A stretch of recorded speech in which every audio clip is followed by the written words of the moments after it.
What's up everyone, OJ here. Welcome back to another video. Today we're going to be talking about 5 major challenges that Nintendo still has going forward with the Switch and its eventual successor. So we're going to go ahead and first start off with probably the most obvious thing is online play. Balancing people's expectations with feasibility in terms of what they're trying to do with price and everything. Now look, I'm the first person to sit here and say that I don't want to pay $50, $60 for online play. PS Plus just got another hike. I don't really need all of that. But I think at the same time, people expect basic features such as being able to play with friends in every single title and not have any issue. For those who don't know, I'm pretty sure a lot of you guys heard about it when it comes to Super Mario Maker 2, not being able to make lobbies or play with friends on your friends list. You can only play with randoms online, which just seems so weird, but the basic expectation is feasible for people to have that, right? So you have to balance what you're going to do in that area and make sure stuff like that is always in. Now Nintendo is charging $20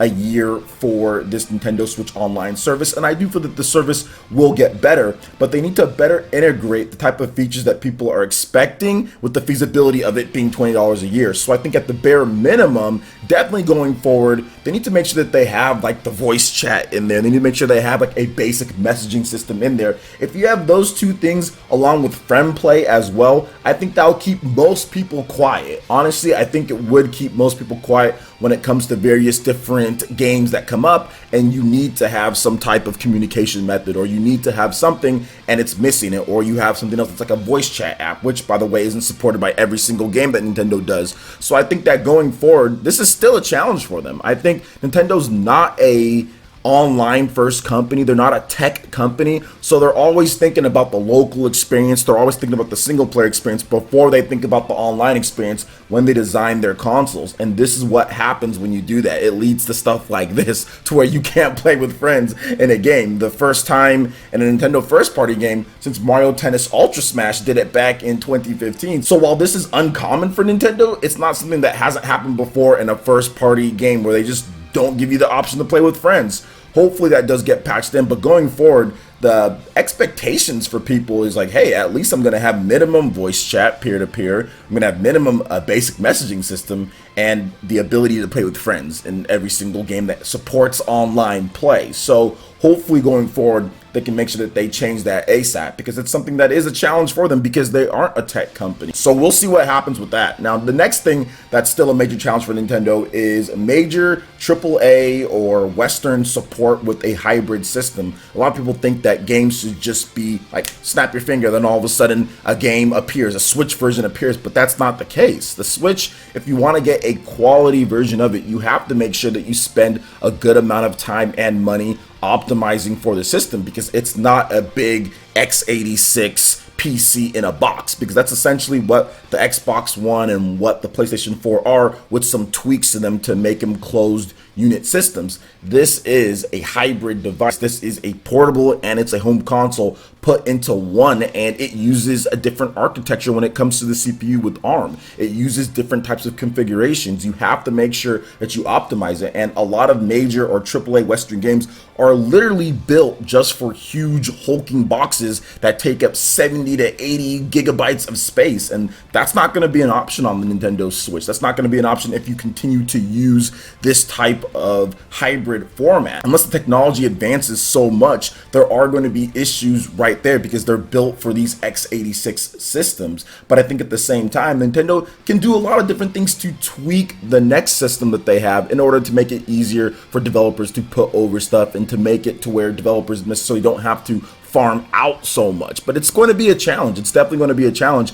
and I think that's a challenge well accepted. I think that it's something that the industry needs. I don't want 4 different devices between PC, PlayStation, Microsoft, and Nintendo to all be the same thing, because that's essentially what's happened here. That's essentially what's happened with Microsoft and Sony. They're all making a PC in a box, which that's fine. That's what third-party Western developers want at the end of the day, but I don't want 4 companies all making the same thing. But it is going to be a challenge for them in terms of continuing to get that Western support. Now, we've seen some stuff like Doom and Wolfenstein. We've seen Bethesda kind of hop on. We've seen some other Western third parties hop on too, but we'll see see what happens going forward in the future with that. Now, the next thing here is release windows and spacing titles to succeed. So this is something that's not necessarily Nintendo's fault, because when Nintendo combined the portable and the home console divisions when it comes to R&D to make the Nintendo Switch, that also combined all the development teams that were working on portable games and also working on console games. Always in the past, we've had this split between Nintendo's portables and Nintendo's home consoles and what games go to where. And there's always just a ton of games, but it's always been separate. Now, a lot of those games are not separate anymore. Now they're all coming out on the same system, right? We're getting Fire Emblem, Animal Crossing, we're getting Luigi's Mansion. All these games that were only on Nintendo 3DS last generation are coming over to Switch, which is just kind of overloading things. And on top of that, we're getting new games like David Ex Machina, and we're getting games like Marvel Ultimate Alliance, Astral Chain, all sorts of other stuff on top of the usual suspects when it comes to Nintendo content. So it's just tough. That's something that they're just going to have to get better at when it comes to spacing release windows down. It's not a bad problem to have, but it's a major issue when it comes to internally and what they want to make off of each title. Because if you're sitting there, you're like, okay, we've got like 8 or 9 games, but we can't just release everything in like January or February. We have to kind of space things out for the next fiscal year. For sales wise, where do we put all these titles? We're seeing some months, for example, July has 2 first-party titles with Marvel Ultimate Alliance and also Fire Emblem 3 Houses on top of a bunch of other third-party games. So I think the spacing and the release window, it's only going to get tougher going forward, because a lot of these teams that made 3DS games are gearing up for their next titles, and Nintendo doesn't have more than 12 months in the year to release games, and there's a lot of games out there. If you look at the Wii U and the 3DS in its heyday, how many games came out per year between those two systems? It was a lot. Just before, it was just split apart between the 3DS and the Wii U, but now everything's coming all at once to one system, so it's a lot of stuff. I don't know if people have all the money to buy that, so we'll see what they do going forward. It's a challenge, but at the same time, I think it's a good major challenge for Nintendo to have, and to have a constant supply of games is always a good thing. Now, the next thing here, guys, before we get to the last one, is the cartridge space and cost going forward. I think this is something that's been stated multiple times, and Nintendo continually has to try to improve this, but we haven't seen it quite just yet. We have to wait and see for more information on this. But the cartridge space, it's limited. There's a lot of developers out there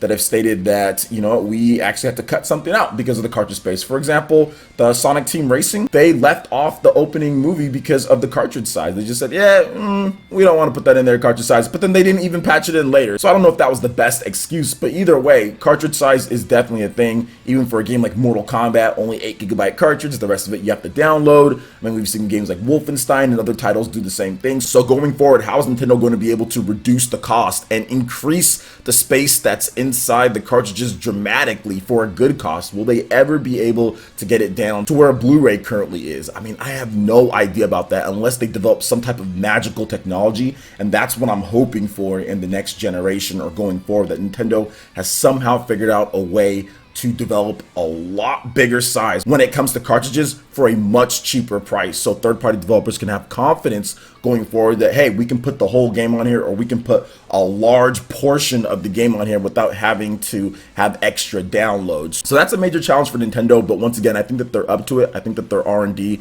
is looking into that, because I think the hybrid for them is the way to go, because people don't want things split. People want a portable system to play games, but people also want to be able to play on the big screen as well, no problems at all. And the Switch finally provided that for people, right? We've always had these weird roundabout ways of doing it, the Super Game Boy, also the GBA, Advanced Player, stuff like that, but now we actually have an all-in-one system that's easy, that's sleek, that can easily switch back and forth between portable play and home console play. So I feel that this is a big priority for Nintendo when it comes to cartridge space and the cost going forward, because it is expensive, and Nintendo knows this themselves for their own games. Now, for the last thing here, I think that this hasn't been talked about as much because people just expect Nintendo to be like this. But I still think that it's going to be a major challenge for them when they see all the industry doing other things, especially with the new president in Furukawa. So staying true to yourself despite so much change. You have hard disk drives having huge terabytes in spaces, always online. You have streaming. There's all these different technologies out there that everyone's saying, oh wow, this is the new sexy thing to do. And is Nintendo going to stay true to themselves? The cartridges, the hybrid, all these different quirky type of things that they're doing, bringing back, you know, stuff that's been around before. We've had a hybrid before, we've had certain things, but we haven't had it executed this well. Is Nintendo going to stay true to that, or are they going to go the route of what Microsoft and Sony and PC does? Are they going to go pretty much the no real games? Games are just running off the hard disk drives on the PS4 and the Xbox One. The discs that they give you are essentially just DMR checks, you know, just to make sure that it's a security check type of deal, that you actually have the game, because everything's just running off there. You have to install everything. So there's not really any real physical games anymore because they're not running off of the disc anymore. So are they going to stay true to themselves, or are they going to go that route in the future and just essentially just say, okay, we're going to go to an all digital type of thing, or we're going to go to not real physical games anymore? That's going to be the hardest thing for Nintendo, because the industry, there's so much pressure from even Japanese developers, right? You see a lot of big Japanese games like Final Fantasy and all of that. Those ones have trouble when it comes to the space and everything. 100-something gigabytes on PC for the Royal Edition. If you download everything when it comes to PS4 and Xbox One, yeah, you're looking at over 100 gigabytes or something like that, or near 100 gigabytes. So, like, are they going to stay true to that? Or are they going to go on that side in order to get that type of support? Developers don't have to twist and turn to get things done. They can just dump whatever they have from PS4, Xbox One, x86 onto whatever Nintendo does next. I mean, I think that's going to be the toughest thing for Nintendo to do, because they see what's going on in the industry and they see how it can be profitable, but it doesn't really fit what they're doing, their core philosophy and what they want to establish. So we'll see how Nintendo handles things in the future. I think things are exciting, but at the same time, they're very scary. I mean, I'm looking at how the industry is going with a lot of stuff, and it's very scary for some people. It's very scary, but hey, it is what it is. It is what it is. If things don't work out well, then it was a nice run while it lasted. But if things work out, then they work out, and technology constantly changes for the better of users out there. So what do you guys think about the 5 major challenges that I have for Nintendo? What are some other challenges that you guys can think of for Nintendo, but also for the industry as well? Let me know your thoughts in the comment section below. All right, guys, that wraps it up for this video here. Go and check out the links in the description below. We got Facebook and Twitter. Go and give us a like and a follow on our social media. Hit that like button if you did like this video. Let me know you guys want more content like this going forward in the future. And subscribe to PlayerEssence for this RPG, Japanese, and Nintendo gaming news. Thank you so much for watching, and we'll catch you guys for the next one. Peace.